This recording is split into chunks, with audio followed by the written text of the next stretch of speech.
प्रभु जी कौन है? क्यों हम लोग उन प्रभु जी की पकड़ी है? लेकिन भगवान मेरे प्रभु जी है। उसी बारे मेरे ये उपस्थित है मेरे शत्रु देव प्रसाद बनर्जी दादा। दादा को आह्वान करती हूँ। दादा जय गुरु। जय गुरु में जय गुरु। परम प्रेममय परम दयाल श्री श्री ठाकुर जी के श्री चरणों में, परम राधा जगत जननी के श्री चरणों में, परम पूज्य पाद श्री श्री वर्धा का श्री चरणों में, वर्तमान आचार्य देव के श्री चरणों में तथा अविन बाबू के श्री चरणों में असंख्य कोटि प्रणाम निवेदन करते हुए आज ऑनलाइन में युग ठाकुर जी का पुत्र पवित्र पंजाधारी कर्मियोगण एवं अमृत पथ यात्री दादा और माँ लोगों को यथा योग्य स्थान पर मेरा सश्रद्धा आनंद जय गुरु एवं प्रणाम। परम प्रेममय परम दयाल श्री श्री ठाकुर जी का ये जो गाना सुने कि मेरे लाज राखो प्रभु जी, निर्धन का धन राधा स्वामी नाम, इसमें से एगो घटना याद आया कि उड़ीसावासी कालीपद भौमिक उन्होंने 1952 में ठाकुर जी के पास आए थे और सपरिवार दीक्षा लिए थे। उसके बाद 1954 में फिर ठाकुर दर्शन के लिए आए। उसी दिन उनका एसपीआर का पंजा हुआ। कालीपद दाने बड़ी आनंद से ठाकुर जी का काम कर रहे थे, लेकिन एक दिन अघटन घट गया। उनका परिवार का, उनका पत्नी का देहांत हो गया।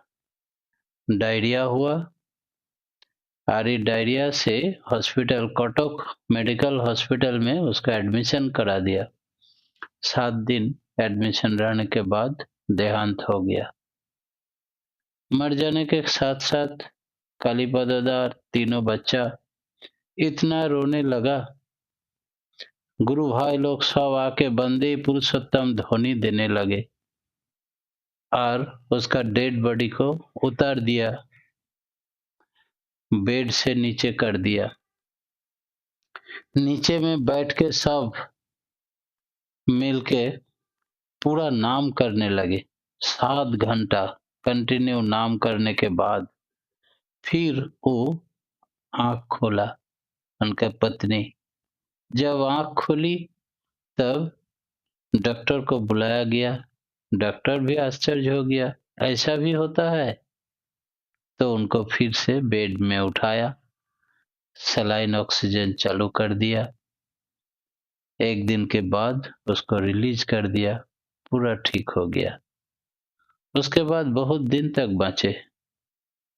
तो कालीपद दा का ये आश्चर्य घटना पूरा medical college, Cuttack medical college में सब डॉक्टर के पास यही चर्चा का विषय हो गया कि निर्धन का धन है राधा स्वामी नाम।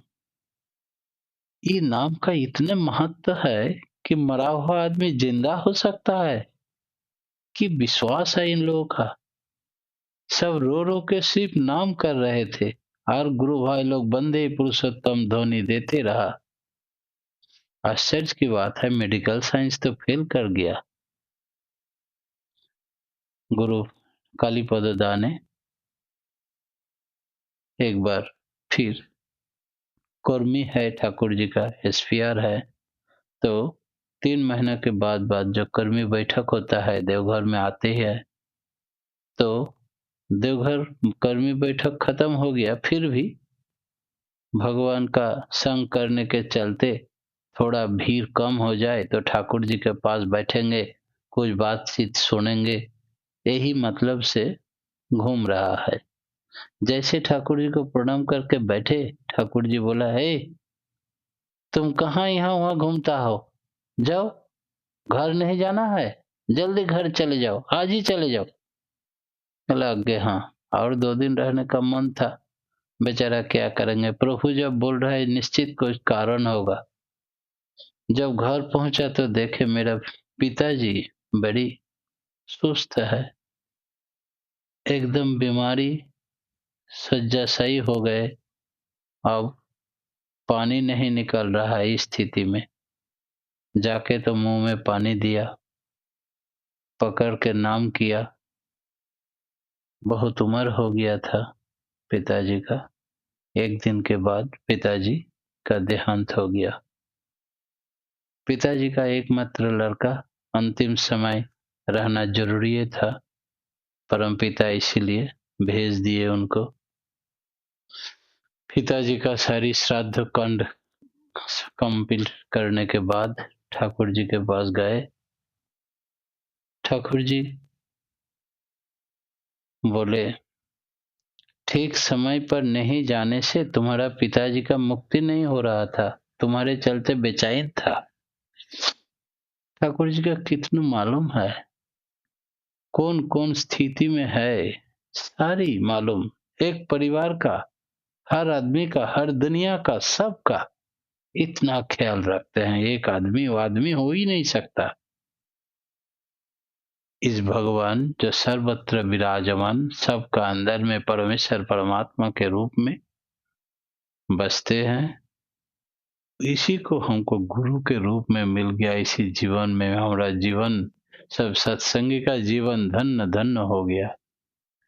परमपिता का रांगारातुल चरण में सबका सार्विक कल्याण कामना करते हुए मेरा प्रवचन ही विराम देता हूँ। जय गुरु। हमको जाना है एक दूसरी जगह इष्ट प्रसंग करने के लिए, इसलिए आज संक्षेप में ही समाप्त करता हूँ। जय गुरु।